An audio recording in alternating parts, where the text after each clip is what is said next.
الحمد لله رب العالمين العاقبة للمتقين والصلاة والسلام على سيدنا محمد وعلى آله وأصحابه أجمعين. Allah Ta'ala çeksiz maqtovlar, söýütü Peygamberimiz Muhammed sallallahu aleyhi ve sellem salamlar olsun. Jaratan Allah Ta'ala jalpymyzlardyň bugünkü cuma gününde bas gelýän kadamlarymyzga eselentip sowaplar berip, her bir kadamlar üçin Allah Ta'ala günellerdi geçirip, ahirette darajabız Allah özü beýik kılgan bolsun. Allah Teala Kur'an-ı Kerim'de Ali İmran Suresi'nin 185. ayetinde bunday deydi. Euzu billahi mineşşeytanirracim. Kullu nefsin zâiqatul maut. Ve innemâ tuvaffawne ucûrahum yevmel kıyameti.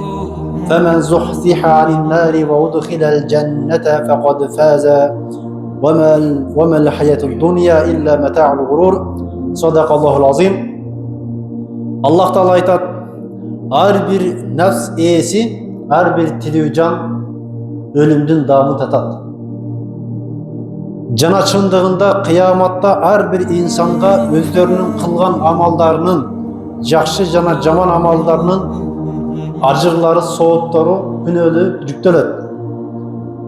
Muna oşonda kıyamatta kimde kim tozok otundan kutulup beyişke kirgizilse muna çınığı iyilik, çınığı yetişkenlik oşonuku. Jana bul dünyanın kızıkçılığı, bul dünya yaşoğusu ahiretke salıştırmalı, arzuagan bir buyum siyaklı. Anlatan hurmatly tuğanlar, Allah Teala bergen ömürübüz, densoğluğuz, yaşoğubuz biz üçün kançalık kadırlı jana manili bolganda karabastan, bizdin yaşoğubuz, yaşoğda tapkan jakşılık nerselerinden barısı ahiretke salıştırmalı, arzuagan nerse deydi. Jana kimde kim bu dünyada jakşı amaldy kılsa, ahirette esepsiz jakşı sowaptарын alat. Kimde kim oşol ahiretteki amal kitabı oň kolundan berilip, jakşı amaldары, jaman amallarının esebinden köp bolsa, al tozoktan kutulup beýişke kirgiziletirgen bolsa, buna çınığı iyilik, çınığı jeňiş, çınığı bakyt, buna oşol kişiniki deyip tuğanlar. Anlatan Allah Teala barыбызды bul dünyada özün estey turgan, ahirette Allah üçün kılıngan ibadattardın esepsiz soğuklarına ev olup turgan, tozoktan kutulup beýişke kire turgan insanlardan ümmetin katarında olan Allah'ım barыбızды şo ümmetin katarında kılsın. وَقَدْ رُوِيَ أَنَّ مَلَكُ الْمَوْتِ دَخَلَ عَلَى دَاوُدَ aleyhisselam. Gündördün birinde Davud aleyhisselam'a ölüm periştesi geldi. Al ölüm periştesi bunday da aytdı. Ana men la yahabul muluka ve la temna'u minhul qusura ve la yaqbalul rushwa. Al Davud aleyhisselama karap minto aytdı. Sen beni tanıysın mı? Men degen hiç bir jerdegi padişadan korkpogon. Men hiç bir büyük duallar, toğlar beni tospogon. Jana bir adamdın dağı parasın özümdün kızıkçılığını albagan bir canmın dedi. Anda Davud aleyhisselam aytat: "Fa iza anta malakul maut." Eger sen hiç kimden korkpasan, padişa menen kul, karı menen jaş, erkek menen ayal, oru menen sow, sen üçün barısı birdey bolsa, seni hiçbir dual, hiçbir to seni tosup kala albasa, jana hiçbir insandın tanış bilişine karabastan, hiç kimdin koluna karabastan, barına birdey muamele kıla turgan bolsaň, demek sen melekul mautsun. Demek sen ölüm periştesisin dedi. Anten ölüm periştesi hiçbir insandın yaşına, anın urusuna, anın malına, ekik ayal ekendigine, anın ilimdüce ilimsiz ekendigine hiçbirine karabastan barına bir diye muamele kılıp gelgen bul neken melekul maut perişte eken da. Anda melekul maut atat, "Naam, oğa men oşondayım" dedi. Anda Davud aleyhisselam ağa taň galyp, "Ataytani we lem esta'idda ba'di." Ey melekul maut, men Allah'tın elçisi olsam, sen Allah'tın kulu, maga gellerden murda, maga biraz eskertүү berip koysam bolmok eken. мен кичине өлүмдөн кийинки жашоомо даярданып алмак экенмин дегенде Малакул Маут айтат: "Я Дауд, айна фулан қарибук, айна фулан жарук?" Қала мата. Малакул Маут айтат: "Ey Дауд алейхиссалам, сенин паланча досуң қайда? Сенин түгүнчө коңшуң қайда?"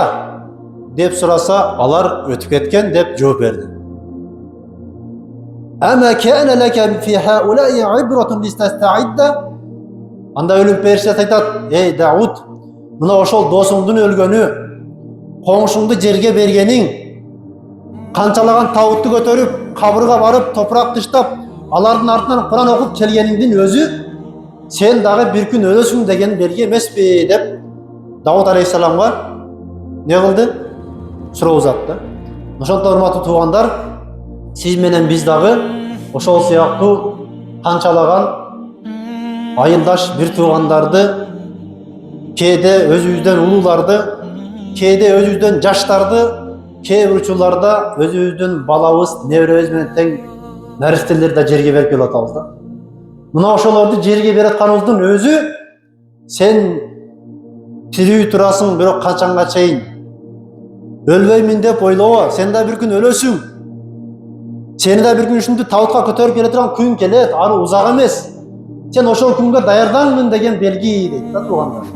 Ошон үчүн айтат: өлүм бул насаатчы дейт да. Үнсүз, тилсиз насаат кылат экен. Кантип? Эй, мени көтөрүп бараткан пенде. Эй, менин жаназама туруп аткан пенде. Ой, менин кабырыма топурак таштап үстүмү көмүп аткан пенде. Сен дагы бир күн мага окшоп өлөсүң. Ошонуңду эстен чыгарба деген өзүнүн айта турган экен, насааты бар экен туугандар. А бирок биз тилекке каршы канчалаган майыттарды жерге берип, канчалаган майыттардын аркасынан Куран окуп, кудум биз өлбөчүдөй кийинкиси ким болот экен деп күтөбүз да. Ошон үчүн туугандар, Аллах Таала баарыбызды бул дүйнөдө жаныбыз денебизден чыкканга чейин, акыретке узап кеткенге чейин, денебиз жансыз, тилибиз үнсүз калганга чейин Аллах Тааланын кулчулугун кылып калайын.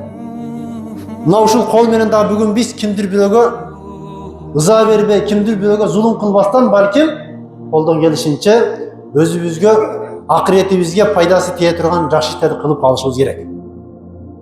Бир күн келет, кийип турган кийимибизди адамдар чечип алгандан эринип кыркып ала турган күн келет туугандар. Майыттын кийимин көбүнчө эмне кылып алат? Кайчы менен кыркып алат туугандар, туурабы?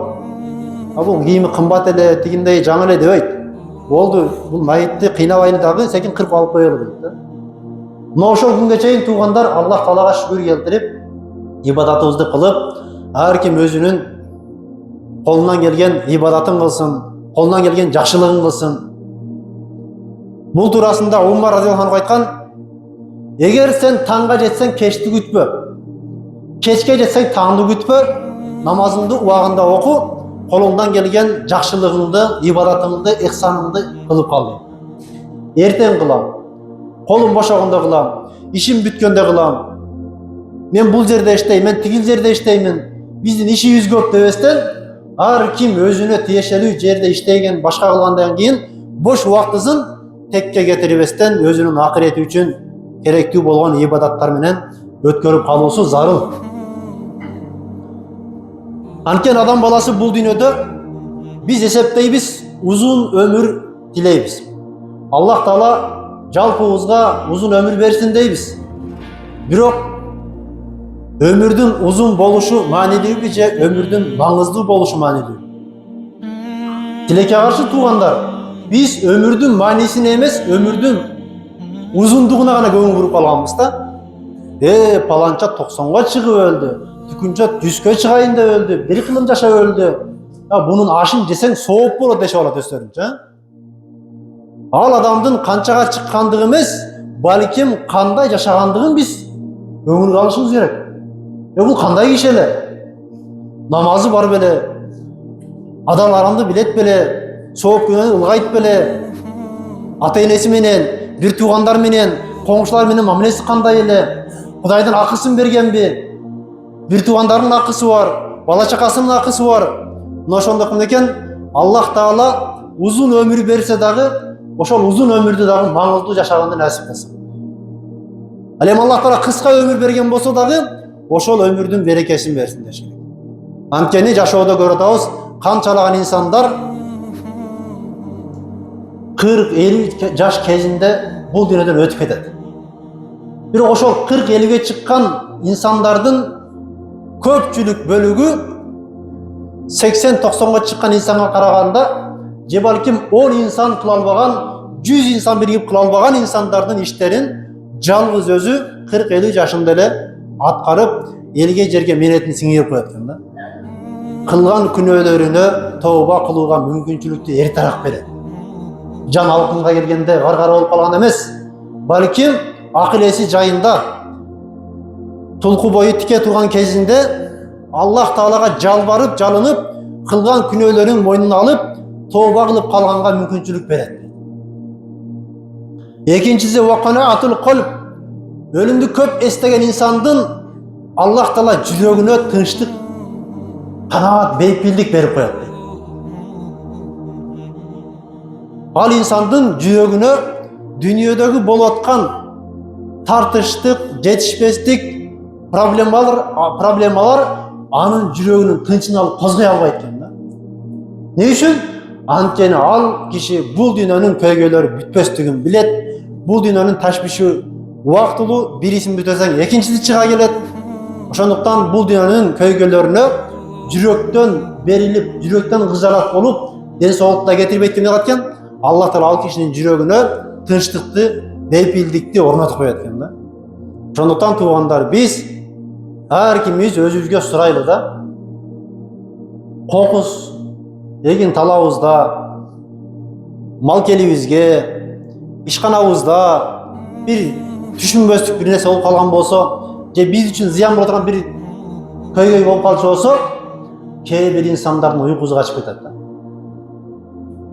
Кээ бир инсандар уйкусун качып кетет. Кээ бир инсандардын аппетити булуп, тамак жебей коет да. Не үчүн?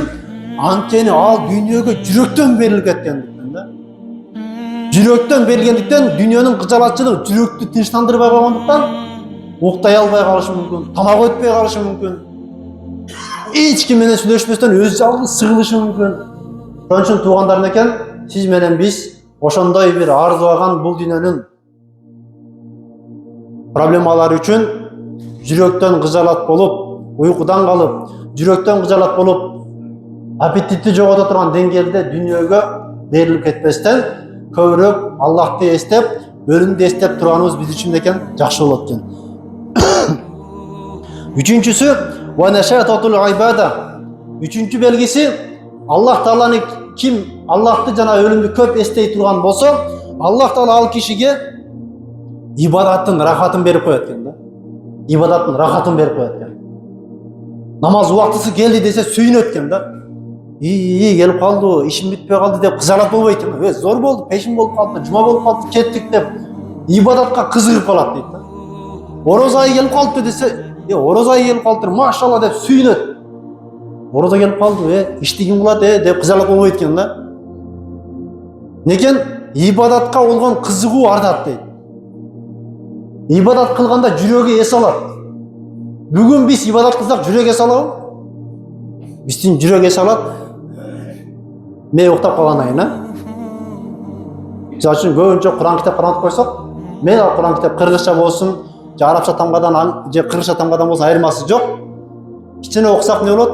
Уйку келет. Не үчүн? Анткени аны окуудан биз рахат албайбыз да. Аны окуудан биз жан дүйнөбүз эс албайт. Биз аны жөн эле бир окуп көрөйүн деп окуйбуз да. Ошон үчүн экен ибадаттын да даамын таттыра турган нерсе бул өлүмдү көп эстеп зикир кылуу. Wa man nasiya al-mauta awjala bi salasatin ujala bi salasatin. Ал эми кимде ким өлүмдү унутса, өлүмдү эстебесе, анда ал кишиге 3 нерсе кечиктирилет дейт. Биринчиси тасвибу тауба. Өлүмдү эстебеген, өлүмдү ойлобогон, өлүм тууралуу сүйлөшсөң, ал жыйынга отурганга жүрөгү сыгылып чыдай албаган инсандар бар да. Койгулачы деп кетип калышы мүмкүн. Өлüm жөнүндө сүйлөшө албайт да. Коркот. Оозуңа таш, башка нерсени сүйлөшөйүнчү деп тим эле бир ага бир жаман нерсе айтып аткандай кабыл алат да. Өлүмдү эстөө бул ибадат экен да.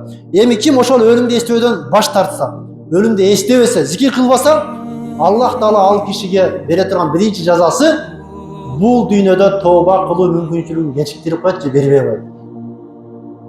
Күнөө кылып жүрө берет, эртең тооба кылам, ана тооба кылам, мына тооба кылам, ишим бүтсүн, жаз келсин, күз келсин, аны кылайын, буну кылайын деп жүрүп, заматта караса табутка жатып калган. Бул кишиге тооба буйрубай калат. Кимге? Кимде ким өлүмдү эстебей бейкапар жүрсө. Экинчи Аллахтын жазасы ва таркур рида бил кафафа. Аллах Таала берген неаматтарга разычылык, шүгүрчүлүк сыпатын алып коет экен Аллах Таалачы. Жетпей атат, болбой атат, артпай атат деп эле жүрө берет экен. Дүйнөгө тойбой турган ач көз кылып коет экен. Аллах Таала берген неаматтарга шүгүр келтиргенин билбей калат экен. Астында машинасы, үйү, тамташы, бала чакасы, мал кели болсо деле дагы бир өйдөн карап ошакты көздөп ынтыла берет экен да. Акыретти ойлобой калат экен.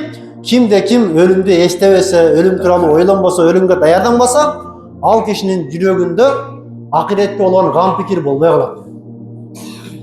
Ва такасулу бил ибада, жана ибадатка өтө жалкоо болуп калат. Намаз окуу десең, түркүн шылтоон айтып чыгат. Орозо ай десең, түркүн шылтоон айтып чыгат. Жумага десең, толтура шылтоолор бар. Бир күн мында даярдап коюшат да. Эртең муну айтам депчи. Не кылат экен? Ибадатка деген эле анын шылтоолору чекеден келип баштайт. Не үчүн? Анткени ал киши өмүрүндөгү бош убактысында эртели кеч кичине өлүм тууралуу эстеп зикир кылбайт, Аллахты, акыретти эстебейт. Болгон убактысын, болгон энергия, күч кубатын дүйнөлүк кызыкчылыгына жумшагандыктан Аллах Таала ал кишиден ибадатка болгон кызыгууну алып, ибадатка жалкоо болуп коет. Ошон үчүн туугандар, сиз менен биз дагы көбүрөөк өлүмдү эстейли, көбүрөөк дуа кылалы. Өлүмдү эстеген менен өлүм жакындап калбайт. Өлүмдү унутуп койгон менен өлүм алыстап кетпейт. Батырдын батырлыгы анын өлүшүнө себеп болбойт дейт да.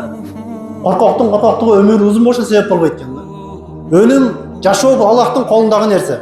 Аллах Таала каалаган учурда, каалаган себеп менен, каалаган жеринде жаныбызды салып коет. Аны үчүн экен биз Аллах Тааланын алдындагы убактылуу бул дүйнөнүн сыноосунда калган пенделербиз. Ошондуктан убактыбызды туура пайдаланып, Аллах Таалага шүгүр келтирип жашайлы. Амин. Алхамдулиллахи раббил аламин ал-акибатул муттакин. Аллах Таалага шайксин мактоо пайгамбарга салам. Аллах Таалам жалпыбызды бул дүйнөдө Аллахты эстеп, Аллах ибадат кылуучу, өлүмдү көп эстеп, өлүмгө даярдануучу пенделердин катарында кылсын. Аллахым ушул элчиликтин, көпчүлүктүн жардам менен ушул операцияга барган жана операция боло турган ушул туугандардын Аллахым ооруларына шифа берип, дардарына дава берсин, ооруларын жеңил кылсын. Ушул Асылбек акебиздин дагы операциясына керектүү сумманы ушу чогултуда эл журт кайдыгер карабастан колдоп жиберсин. Аллах Таала элибизге, жерибизге тынччылык, аманчылык берсин. Элибизге Аллахым ынтымак берсин. Аллахым өзү фитна фасадтан жана башка бузуктулуктан Аллахым өзү сактаган болсун. Роббана атина фид дунья хасана ва фил ахирати хасана ва кина азабан нар.